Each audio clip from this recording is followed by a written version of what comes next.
Imagine you're standing in ancient Rome. It's a hot day, a dusty road. Around you, ordinary people, carts, the shouts of merchants. And suddenly, you raise your eyes. And above you, you see a stone bridge stretching across the horizon like a stone serpent. It runs for kilometers, without a single seam of cement, on arches made of stone that seems to hold together almost by a miracle. Along this stone serpent, water, clean, cold, alive. It comes from the mountains, somewhere dozens of kilometers away, through forests, through ravines, through hills. And it arrives right here, in the city where hundreds of thousands of people wash, drink, irrigate fields, feed fountains and baths. But there's one detail that knocks you out of reality. You look at this giant aqueduct and realize no pumps, no engines, no electricity, no computers or sensors. Only stone, water, and mathematics. And then you learn the main thing. If the builders had made even the slightest mistake, by the thickness of a human fingernail in a microscopic gradient, the water would simply have stopped. Or, on the contrary, it would have turned this perfect flow into a destructive water battering ram. The Romans kept under control an element that still destroys modern dams, floods cities, and tears down bridges. 2,000 years ago, people without computers could control water so well that their aqueducts still work today. And now imagine one more thing. You take a modern engineer and give them the same task, to bring water over tens of kilometers, across hills and valleys, without pumps, using only gravity and the right slope. Of course, they'll manage, but when they see the precision with which the Romans did it, they'll realize there's still something to learn from them. In this video, we'll break down how Roman aqueducts actually worked. Not in the style of, water flowed through pipes, haha, well done. We'll go deeper, how they achieved a perfect gradient over tens of kilometers, how they made water go around hills and ravines, how they cleaned the systems without chemicals and pumps, why water from Roman fountains could be cleaner than the water that comes out of some modern taps, and most importantly, what the hidden cost of this wonder was, the one people usually keep quiet about. If you watch to the end, you'll be left with a strange feeling. On the one hand, admiration.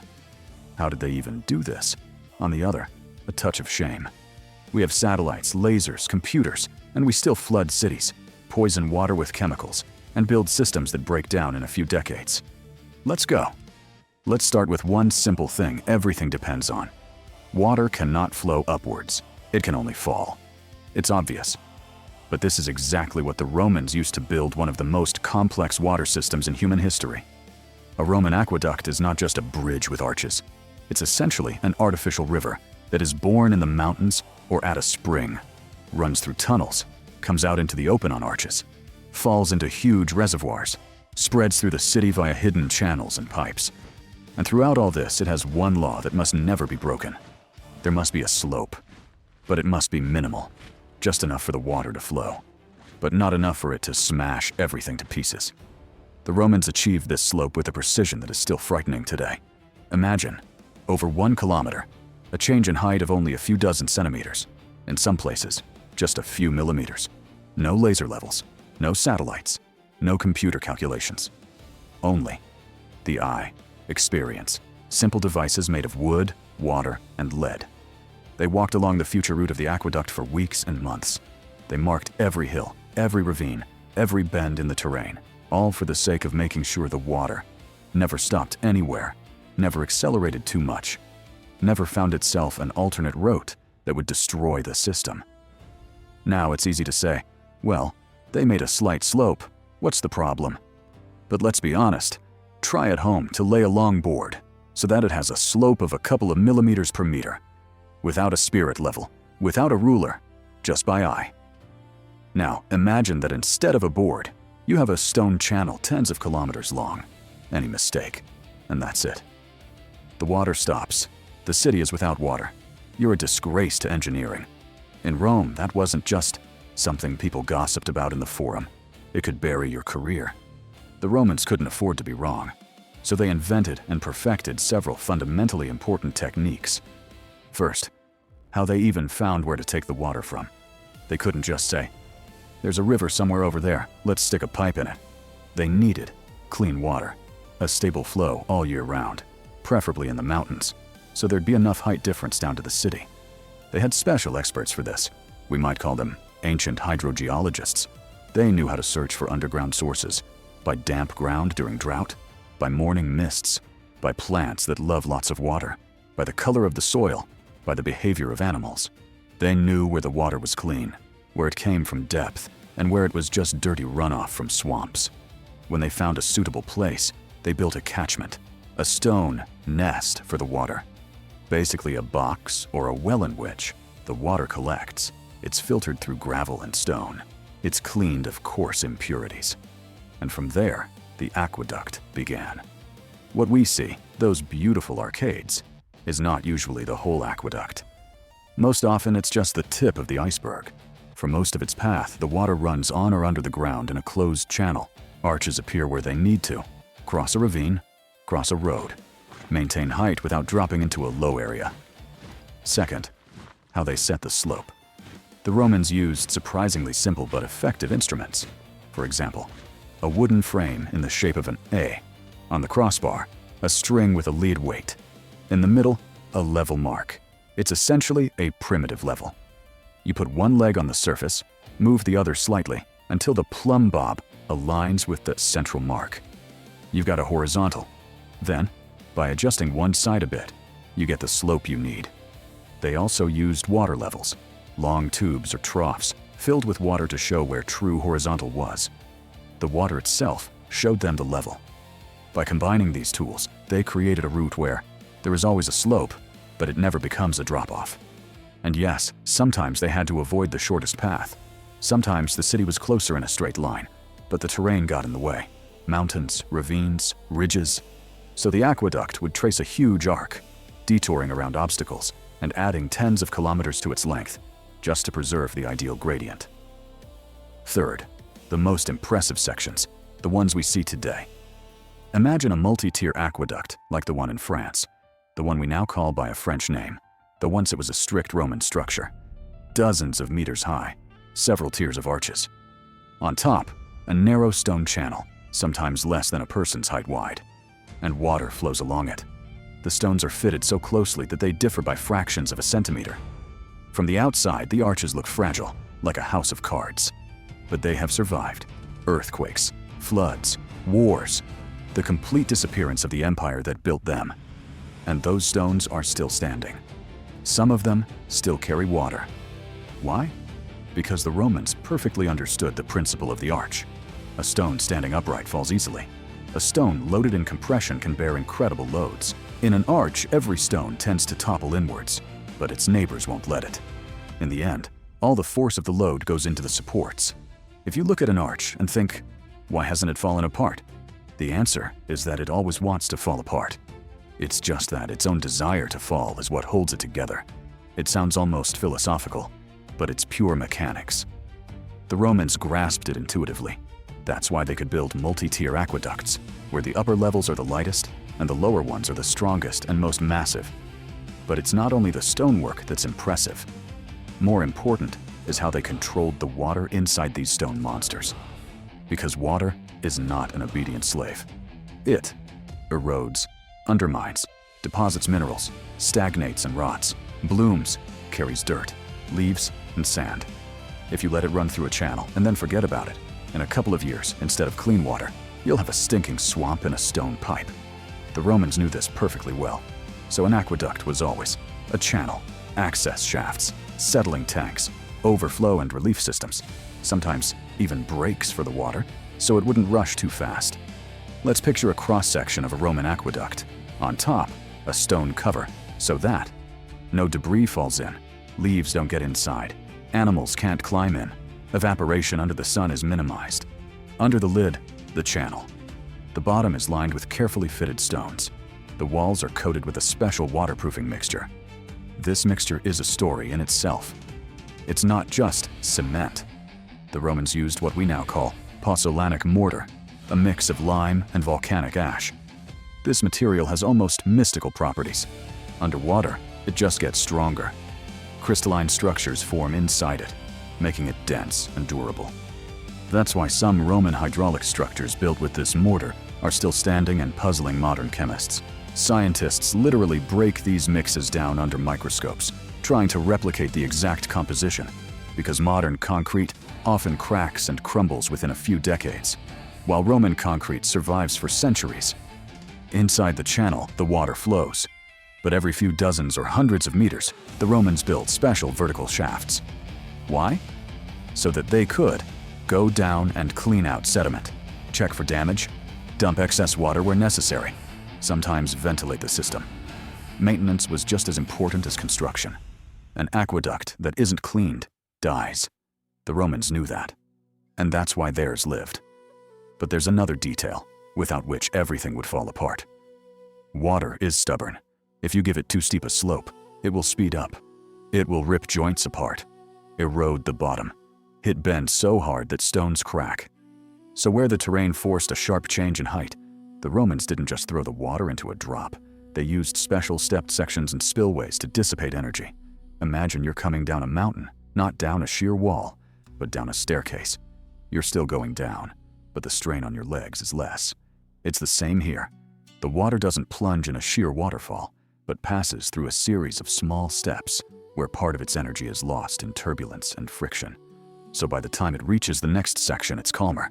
Sometimes they used special widened basins for the same purpose, where the flow spread out and slowed down. It was like a slowing pool. We use the same logic in modern dams and hydraulic structures. The difference is that the Romans arrived at this 2,000 years ago without complicated formulas, just by watching water. Now, what textbooks usually skip. Roman aqueducts were not just engineering marvels, they were also political weapons. Water is power. Whoever gives a city water controls the city. To understand this, imagine Rome at its greatest. Hundreds of thousands of people, baths, fountains, public latrines, forums where orators shout themselves hoarse, crowds in the streets. Without a constant inflow of fresh water, this organism simply dies. It's like cutting off blood to an artery. The emperors understood this perfectly. That's why every new ruler loved to build or restore aqueducts. It was a statement. I am the one who gives you water. I am the one who lets you live the way you live. The inscriptions on the aqueducts, on the reservoirs, on the arches, they're not just decoration. They're advertising for power. Everyone who saw another stone ribbon knew whose money and will were holding it up. The aqueduct became a monument that daily reminded the inhabitants, your ability to wash, drink, trade, go to the baths is my gift. Don't forget who gave it to you. Another key point, distributing water inside the city. When we say aqueduct, we usually imagine one line bringing water into the city, and then it just flows somewhere. In reality, it was much more complex. Water from the aqueduct went first into a big distribution reservoir, something like the stone heart of the system. From there, it went in three main directions: to public fountains and basins, to baths, to private users, wealthy homes, workshops, sometimes whole districts. But nothing was random. Not everyone was equal before the water. Public fountains had priority. Even if a private owner could pay, he couldn't shut off the spout that supplied an entire neighborhood. It was essentially an ancient form of social contract. The rich could have water at home, but the city had to drink first. Even so, the wealthy did everything they could to secure maximum privileges. There were cases of illegal taps into the pipes, where residents secretly connected to the mains and siphoned off part of the flow. The imperial administration treated this almost like a crime against the state, because stealing water meant stealing strength from the city. Now let's see how water reached individual homes. Inside the city, lead pipes were used. In Latin, the word for lead later became synonymous with poisoning, but at the time it seemed like an ideal material. Soft, workable, easy to solder, could be bent at any angle, looked solid and impressive. They made entire networks from it. Feeder pipes to houses, internal lines, connections to fountains. On some pipes, you can still read the names of the owners to whom that stretch of the network belonged. They're like signatures on accounts. This water goes to so-and-so. And here we reach the grim irony. We now know that lead is toxic. It accumulates in the body. It slowly poisons the nervous system. It affects the brain and bones. There are hypotheses that the constant presence of lead in the water, especially among the upper classes, may have affected Romans' health. Some historians even spin a neat but debatable line. Lead in the pipes killed the empire. It sounds dramatic, but reality is more complex. Yes, there was lead in the system. Yes, using it everywhere, from dishes to pipes, clearly didn't improve health. But to say that this is the main cause of the empire's fall is a huge oversimplification. Still, the fact remains. Those who used the most advanced engineering wonders of their time were at the same time slowly poisoning themselves with their materials. Just as we are today breathing exhaust fumes, living in houses with toxic paints, drinking chemically treated water from modern pipes. Technological progress almost always comes with a hidden price. For the Romans, that price included lead. But let's get back to why aqueducts still impress not just tourists, but engineers. It's not only about scale, it's about the combination of several things at once: precision of gradient, structural reliability, durability of materials, understanding of hydrodynamics, a maintenance system, integration into urban life. Take the precision. Modern studies show that the change in elevation along some aqueducts over tens of kilometers is so accurate that the difference between the planned slope and the actual one is fractions of a percent. For someone working without computers, this is not just well done. It's almost an insult to our idea of primitive antiquity. They knew exactly what they were doing. No magic, no intuitive genius. Hard, painstaking work where every meter was checked and rechecked. Then there's project organization. To build an aqueduct, they had to find a source, design a route, buy up or seize land along it, organize thousands of workers, bring in stone, lime, sand, dig tunnels, erect arches, lay the channel, test everything with water.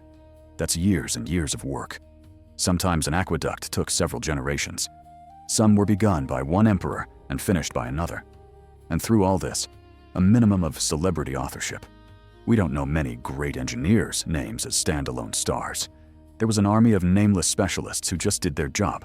Perhaps that's one reason their work outlived them by centuries. An important moment. Tunnels. Often water was carried not on the surface, but right through hills. It sounds simple. You take a shovel and dig from one end to the other. But if you misjudge your direction, you may end up off course, come out too high or too low, or never meet the crew digging toward you from the other side. The Romans used a special technique. They dug vertical shafts from above. Then from those they drove horizontal galleries in both directions. This made it easier to remove spoil, provided ventilation, and most importantly, allowed constant reference to the surface and the planned gradient.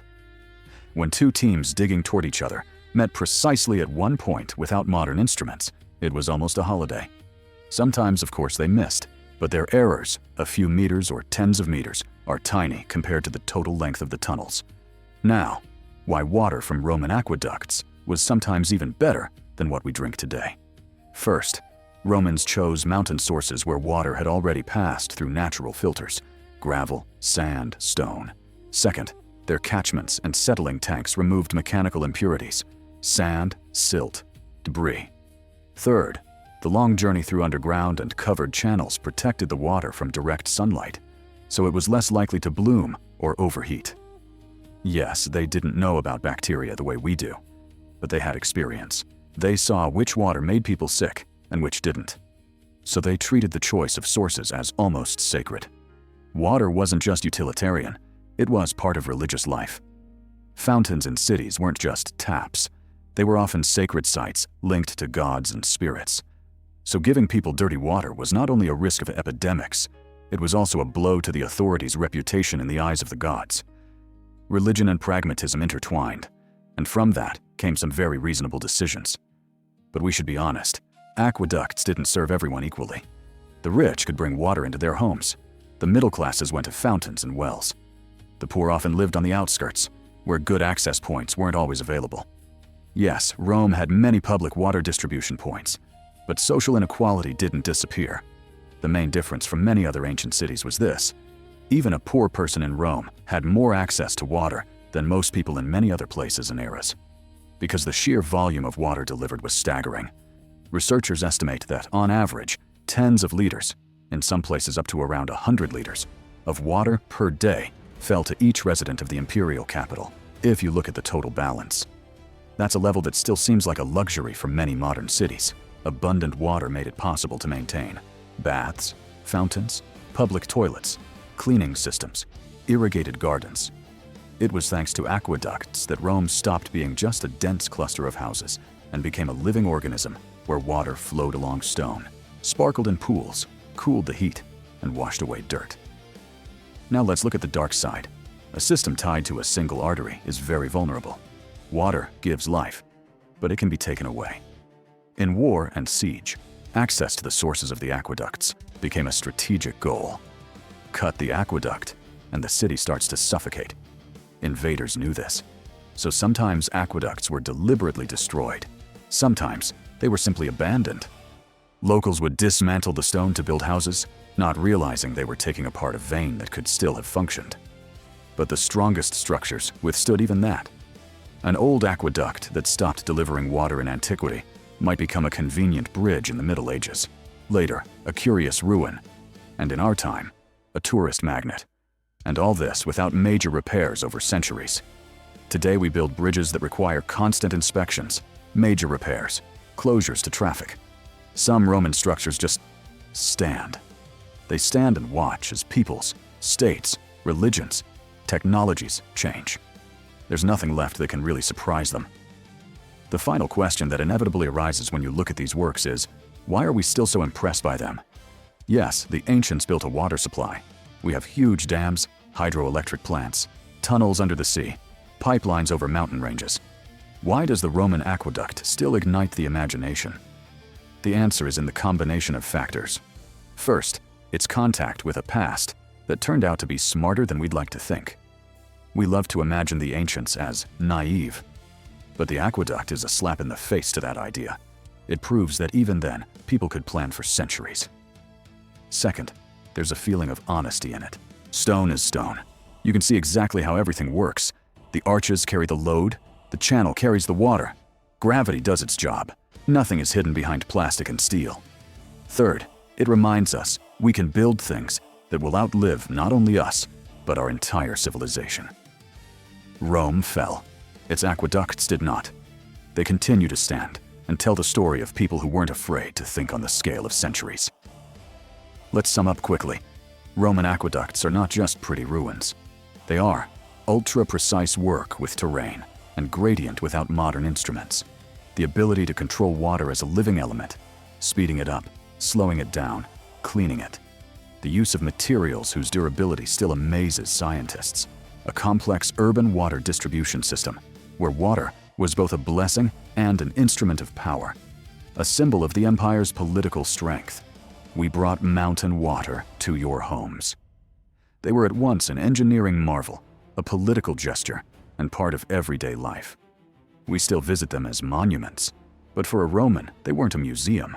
They were something much more important, an invisible guarantee that tomorrow they could wash, go to the baths, draw clean water. And perhaps most importantly, these stone rivers, flowing above and below ground, show that humans can come to terms even with such a stubborn force as water, if they are willing to observe, think, and build not for 10 years, but for hundreds. Write in the comments what amazed you the most, the precision of the gradient, the durability of the materials, or the very idea that these structures outlived the state that created them. And if you want a separate video on how a particular aqueduct was built step by step, how they chose the route, how they dug the tunnels, how they tested the system for the first time, be sure to say so.